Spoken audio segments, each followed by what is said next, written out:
Hey, my name is Jarrett. I'm an occupational therapist and a lymphedema therapist, and this is my review of the coffee pods and filters. So what I do is I just take the filter and take one out from the pack. I put it in the coffee pod here and push it down. I then take my coffee grounds and I lightly just put a little bit in the pod. I like a couple scoops and fill it right to about here, like so. I then push the lid shut and then put it in my my Keurig machine.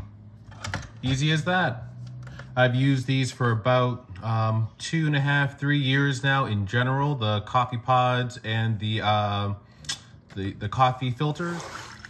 As you can see, the coffee that was in the coffee pod, it's a very dark color. It's not too light. It's not thinned out. So the coffee is still very strong as it's being brewed. So if you like your strong coffee, you can still get it with the coffee filters and the reusable coffee pods. So once you're done brewing your coffee, you take the coffee pod out here and you just throw away the coffee grounds.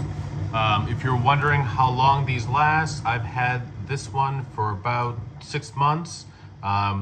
They last a long time. There's no breakdown inside the wire mesh.